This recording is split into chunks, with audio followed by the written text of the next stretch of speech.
In the winter of 1942, somewhere in the jungle darkness of Bataan, an entire Japanese army began to whisper about a single man. They could not see him. They could not catch him. They could not kill him. Villages burned without warning.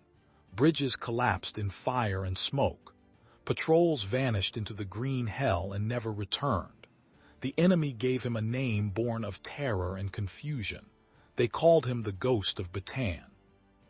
This is the story of how one officer turned himself into a weapon that an empire could not stop. January 1942 brought no mercy to the men defending the Philippine Islands. The Japanese invasion had rolled across Luzon with the efficiency of a machine built for conquest, pushing American and Filipino forces into a steadily shrinking pocket of jungle and desperation on the Bataan Peninsula. The optimism of December had rotted away under the weight of reality. Reinforcements were not coming. Supplies were dwindling. The enemy owned the sky, the sea, and nearly everything in between.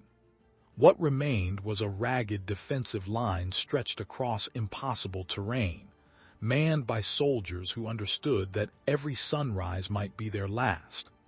Captain Arthur Wormuth stood somewhere along that fracturing line, watching the war come apart in ways that textbooks never anticipated. The Abuque line was supposed to hold. Military planners had drawn it across maps with confident strokes, a barrier that would slow the Japanese advance and buy time for a counteroffensive that everyone knew would never materialize. But maps do not bleed. Maps do not feel the humid weight of the jungle pressing down like a living thing. Maps do not register the sound of distant artillery creeping closer each night, or the screams of men dying in darkness so complete that their friends could not find them until morning.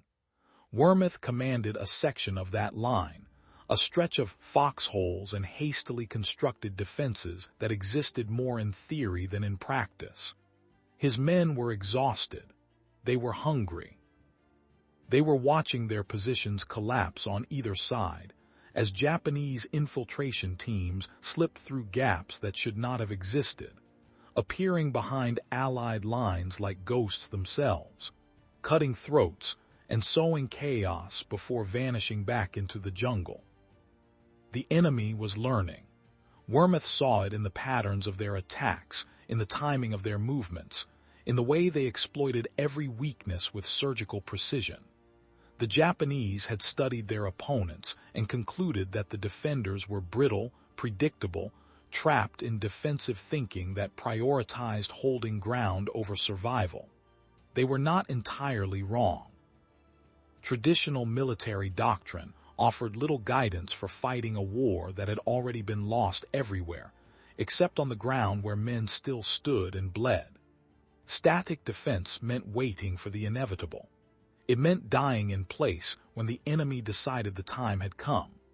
Wormuth rejected that future with the cold clarity of a man who understood that unconventional problems demanded unconventional solutions. He began studying the enemy with the intensity of a hunter learning the patterns of dangerous prey. Japanese infiltration tactics relied on speed, surprise, and the psychological impact of appearing where they should not be. They moved at night through terrain that exhausted American forces considered impassable. They struck without warning and disappeared before organized resistance could form. They operated with a confidence born of relentless success. That confidence was their weakness. Overconfidence breeds predictability. Predictability creates opportunity. Wormuth saw the shape of that opportunity even as the defensive line around him continued to crumble. He needed men who understood that survival meant abandoning the illusion of safety. 185 Filipino volunteers answered that call, soldiers who knew the jungle in ways that no foreign army ever could, men who had already lost homes and families to the invasion, and possessed nothing left to lose except their lives. Wormuth organized them into something that existed outside the formal structure of military command. They were not platoons or companies. They had no official designation. They were suicide sniper teams, small groups designed to slip behind enemy lines and kill until they were killed. The mission was simple in its brutality. Hunt the hunters. Make the jungle a place of fear for the invaders. Force the Japanese to look over their shoulders, to question every shadow, to waste resources hunting phantoms while the defensive line bought another day of existence. But before he could send men into that darkness, Wormuth needed to prove the concept worked. Words meant nothing. Plans drawn on maps meant nothing. Only results mattered, and results required demonstration. He volunteered himself for the first mission, a solo infiltration deep into Japanese-controlled territory to reach an isolated outpost that Allied command had written off as lost. The distance was impossible. The terrain was hostile. Enemy patrols saturated the area. Every rational calculation said the mission would end in capture or death. Wormuth did not care about rational calculations. He cared about proving that one man, properly motivated and willing to accept the cost, could move through enemy territory as if invisible. He left before dawn on a night when the darkness felt thick enough to drown in. The jungle at night is not silent. It pulses with life, with the screams of insects and the movements of creatures that treat darkness as home. Every sound masks and reveals.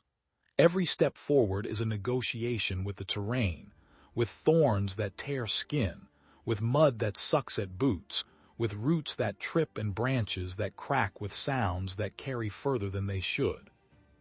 Wormuth moved through that world with methodical patience, controlling his breathing, controlling his fear, treating each meter of progress as a small victory against the jungle and the enemy that owned it. Japanese patrols passed close enough that he could smell cigarette smoke and hear fragments of conversation in a language he did not understand. He let them pass. Killing them would have announced his presence. Silence was survival. Hours bled into each other until time lost meaning. The outpost appeared exactly where intelligence said it would be, a small collection of defensive positions manned by Filipino soldiers who had spent days surrounded and expecting death. Wormuth reached them, delivered supplies and information that proved the mission was real, and then melted back into the jungle before dawn could expose him.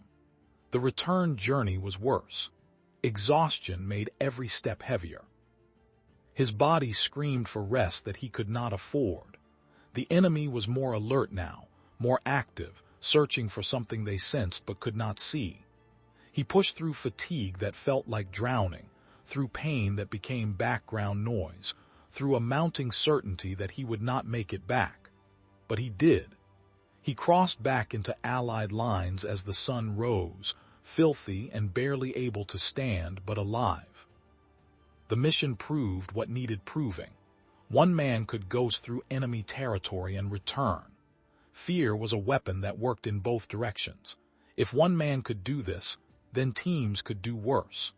The suicide sniper units deployed within days, slipping into the night to hunt and kill and vanish.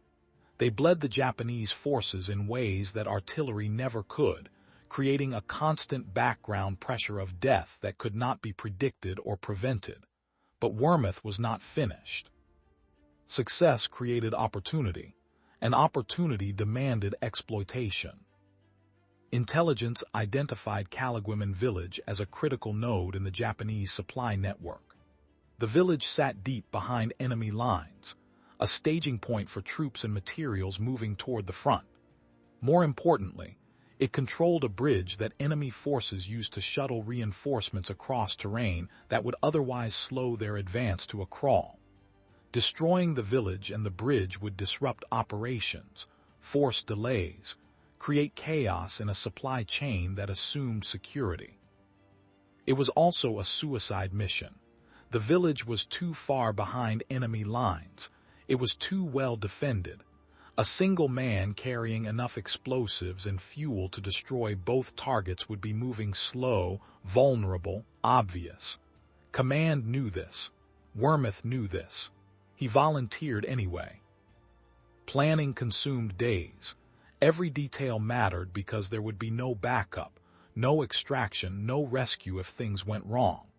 He would carry demolition charges heavy enough to collapse the bridge, fuel containers sufficient to ignite the village, and minimal supplies for survival. The weight would slow him down. It would make noise. It would leave him defenseless if he encountered enemy patrols. The math was brutal. He needed darkness to approach unseen, but he needed dawn for the attack because the chaos would be maximized when the village was occupied and active. That meant infiltrating during the night and waiting in position through the final hours of darkness, exposed, exhausted, unable to move or make noise while Japanese soldiers moved around him. One mistake would end everything. He left Allied lines in the dead hours when exhaustion makes soldiers careless. The infiltration route traced a path through the densest jungle, terrain so hostile that the enemy considered it impassable and therefore did not guard it heavily. Impassable is relative. Wormuth forced himself through undergrowth that tore at his uniform and skin, through streams that soaked his gear and added weight to an already crushing load, through stretches of terrain where each step forward required both hands and both feet working in coordination to avoid falls that would shatter bones or rupture the fuel containers strapped to his body. The explosives were stable until they were not. The fuel was contained until something punctured the containers. He moved with the knowledge that a single mistake would kill him instantly, or leave him bleeding in darkness where no one would find him. Hours passed, the jungle pressed close. His shoulders burned under the weight of the pack. His legs trembled with fatigue that accumulated faster than he could manage. Sweat soaked through everything, mixing with mud and blood from cuts he could not feel until later. Mosquitoes fed on exposed skin. Something bit him hard enough to leave welts. He ignored it all. Pain was temporary. Mission failure was permanent. The village had to burn. The bridge had to fall. Nothing else mattered. Kalaguiman appeared as a dim collection of shapes against the lesser darkness of the sky, structures built for function rather than beauty, vehicles parked in rough rows, the bridge visible as a solid line across black water. Wormuth moved into position on the village perimeter and stopped. Dawn was still hours away. He could not move closer without risking detection. So he waited. Waiting is its own form of torture. The body wants to move, to shift position, to relieve pressure and stretch cramping muscles. The mind invents threats in every sound. Exhaustion makes concentration slip. He forced himself into stillness, becoming part of the terrain, breathing shallow and slow, listening to the village as soldiers woke and began their morning routines. Voices carried across the distance. He could not understand the words, but he understood the tone. Confidence. Security. The assumption that this place was safe and the jungle beyond was someone else's problem. Dawn arrived not as a moment but as a gradual graying of the world. Shadows gained definition. The village resolved into detail. Wormuth could see individual soldiers moving between structures, carrying equipment, performing tasks that assumed the day would proceed according to routine. He counted guards. He marked patrol patterns. He identified concentrations of troops and material. Then he moved. The fuel containers went first, distributed across multiple structures to maximize spread and ensure the fire would consume everything before organized response could form. He poured accelerant with steady hands, working fast but not frantically, creating overlapping zones of saturation that would ignite in sequence and turn the entire village into a furnace. The first match dropped at the moment when the sun broke the horizon. Fuel ignited with a sound like tearing fabric. Fire spread faster than thought, racing along the trails of accelerant and leaping between structures with hungry efficiency. Smoke billowed thick and black.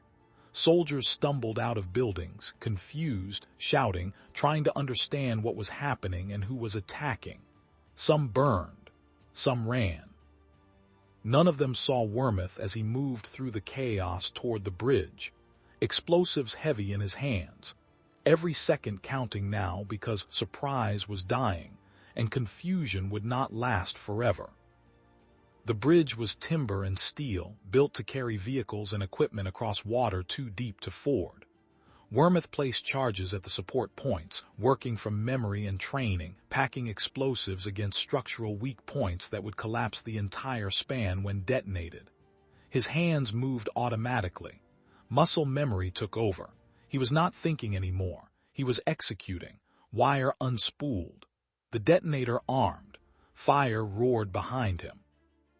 The village was burning properly now, flames climbing high enough to be visible for kilometers. Japanese soldiers were organizing, shouting orders, forming up to respond to an attack they still did not understand. Then the Filipino artillery spoke. The guns had been pre-sighted on coordinates provided by Wormuth himself. They fired on schedule, dropping shells into the burning village with precision that turned chaos into catastrophe. Explosions ripped through concentrations of troops. Shrapnel shredded equipment and flesh without discrimination. The psychological impact was immediate and total. The enemy forces believed they were under coordinated assault by a force large enough to bypass their lines, infiltrate deep into secure territory, and call in artillery support. They had no idea that one man had done this. They could not conceive of it. Wormuth triggered the bridge charges and ran. The explosion behind him was physical force, a hammer blow of overpressure that knocked him forward and showered debris across the river. The bridge collapsed into the water with a grinding crash of breaking timber and twisting metal. The mission was complete. Now came the hard part, survival. Japanese forces responded with the fury of an army that had been humiliated. Patrols flooded the jungle. Officers screamed orders. Every soldier within hearing distance was mobilized to find and kill whoever had done this.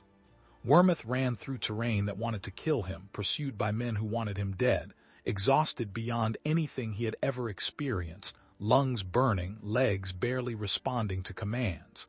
He heard shouts behind him. The enemy was close, too close. He could not outrun them in his condition, so he stopped running. The first patrol caught up with him in a small clearing choked with undergrowth. 3 soldiers moving fast, weapons ready, scanning for threats. They did not see him until he was already moving. Close combat is intimate and terrible. There is no dignity in it. He killed them with his hands and their own weapons, brutal efficiency born of training and desperation. The bodies fell without ceremony. He took ammunition and water and kept moving. The sound of the fight would draw more hunters. He could not stay. Somewhere in the next hour he was hit. A bullet found him, tearing through muscle and bone, pain so immediate and overwhelming that his vision went white. He did not remember falling, but suddenly he was on the ground, blood soaking through his uniform, the jungle spinning around him. He forced himself up. Staying down meant dying. The wound was bad but not immediately fatal. He could move. Movement was survival. He stumbled forward, using trees for support, leaving a blood trail that any tracker could follow. The Japanese were tracking him. He could hear them in the jungle behind him, methodical and patient, closing the distance with the certainty of predators that know their prey is wounded and slowing. He set traps as he moved, simple things that bought seconds. A trip wire rigged to snap at ankle height. A sharpened stake angled to catch an unwary soldier. Every delay mattered. Every second bought was another meter of distance. He was not running anymore. He was crawling, pulling himself forward with arms that felt like they belonged to someone else. Each movement an individual act of will against a body that wanted to quit. The blood loss was making him weak. His thoughts were fragmenting. He hallucinated rescue. He hallucinated capture. He hallucinated dying alone in darkness where his bones would never be found. Filipino scouts found him kilometers from the bridge, barely conscious, more dead than alive. They carried him back through terrain he did not remember crossing, moving with speed and skill that kept them ahead of the Japanese patrols still hunting their ghost. He drifted in and out of consciousness during the journey, aware only of pain and motion and voices speaking in languages that blurred together. When he finally understood that he was back behind Allied lines, the relief was so intense it felt like drowning. The damage assessment came later, compiled from intelligence reports, prisoner interrogations, and aerial reconnaissance photographs. The village was gone, burned to foundations and ash. The bridge was destroyed, forcing Japanese forces to reroute supply lines and delaying offensive operations by days that translated into lives saved on the defensive line. Casualty estimates varied, but conservative counts put Japanese losses in the hundreds. Soldiers killed in the initial attack. Soldiers killed in the artillery barrage. Soldiers killed in the chaos and confusion as units fired on each other in the smoke and flames. The psychological impact was harder to quantify but no less real. The enemy had believed their rear areas were secure. One man had proven otherwise. Their confidence cracked. Press coverage reached Allied forces days later. Newspaper reports that tried to make sense of what had happened. The stories varied in accuracy, but agreed on the essential facts. Captain Arthur Wormuth had conducted a series of operations behind enemy lines that resulted in at least 116 confirmed Japanese casualties during this period. The number was conservative. The true count was almost certainly higher, but numbers alone did not capture the real impact of what he had done. The Japanese gave him a name, Ghost of Bataan. It started as intelligence chatter, fragments picked up by radio operators and Filipino informants who still moved through occupied territory. Enemy soldiers spoke of an American officer who could not be killed, who appeared and disappeared without warning, who struck from nowhere and vanished into the jungle before response could form. Some said he could not be seen. Some said he was already dead and fighting as a spirit. Some said he was many men pretending to be one. All of them were wrong and all of them were afraid. Fear is a weapon that requires no ammunition. It spreads through whispers and rumors. It makes soldiers nervous. It makes them shoot at shadows. It makes them waste resources defending against threats that might not exist. Wormuth had become a threat that existed in the minds of every Japanese soldier on Bataan, more powerful as a legend than he could ever have been as flesh and blood. The suicide sniper teams he had organized continued operating throughout the campaign, bleeding the enemy with raids and ambushes that gave no warning and left no survivors to tell what had happened. Japanese forces diverted troops to guard supply lines that should have been secure. They instituted new patrol patterns and security procedures that slowed their advance and consumed resources needed elsewhere. They hunted for a ghost they could not catch. The psychological warfare campaign that Wormuth had initiated with his own body, as the weapon continued to pay dividends long after he was evacuated for medical treatment. Bataan fell eventually, as everyone knew it would. The defensive line could not hold forever against an enemy that owned the sky and the sea, and could replace losses faster than the defenders could inflict them. The mathematics of attrition do not care about courage or determination, but the line held longer than it should have. Days stretched into weeks. Weeks bought time for forces to consolidate elsewhere, for plans to be made, for the larger war effort to adapt to the reality of Japanese capabilities. The Ghost of Bataan did not save the Philippines. One man cannot stop an empire, but he proved that one man, properly employed, could make an empire bleed. He proved that unconventional warfare could achieve results that conventional tactics could not. He proved that fear is a weapon that cuts both ways. Most importantly, he proved that courage is not the absence of fear, but the decision to act despite it, even when the odds are impossible and survival is unlikely. The story of Captain Arthur Wormuth is not a story about superhuman ability or impossible heroism. It is a story about calculation, commitment, and cost.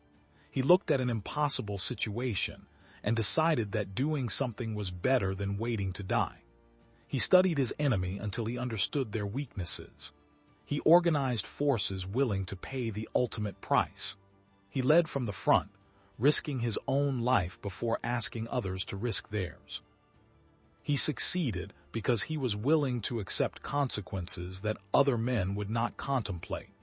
Every mission he conducted could have been his last.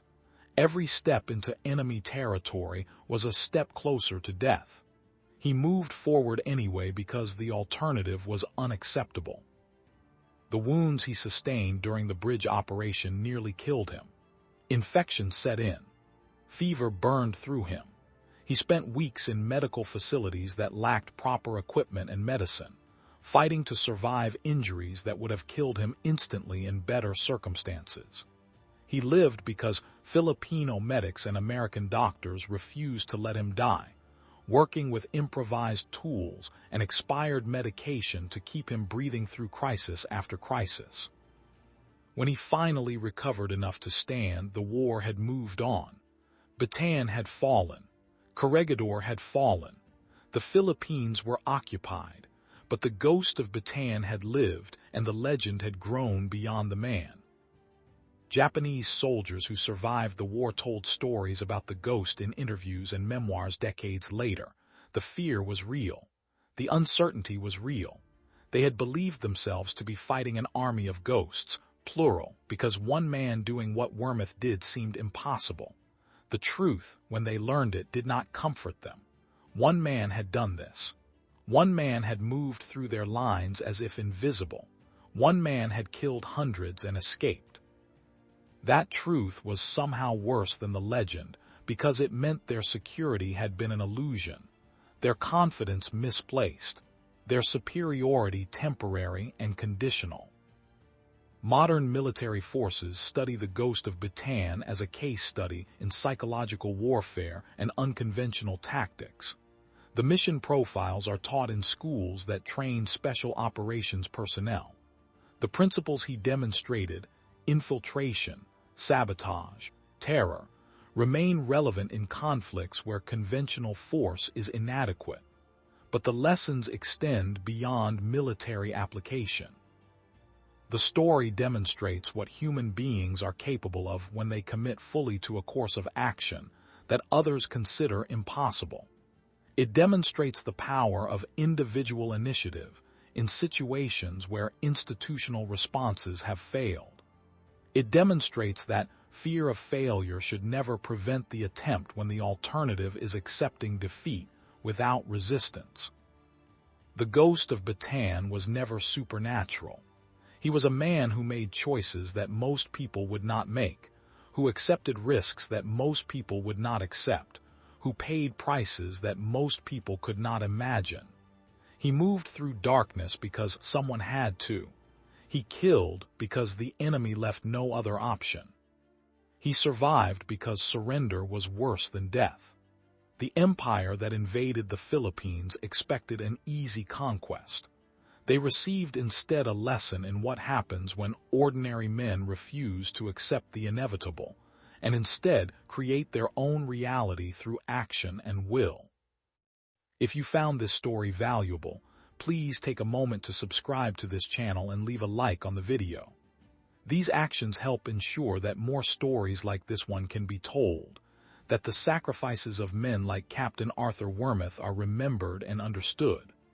I would like to know which part of this story affected you most deeply. Was it the initial infiltration, the destruction of the village, the desperate escape, or the psychological impact on an entire army? Do you believe that one individual can truly change the course of a war, or are such stories merely footnotes in conflicts decided by larger forces? Share your thoughts in the comments. History remembers armies and generals, but wars are fought by individuals who make impossible choices in impossible circumstances. Their stories deserve to be told, and your engagement helps tell them.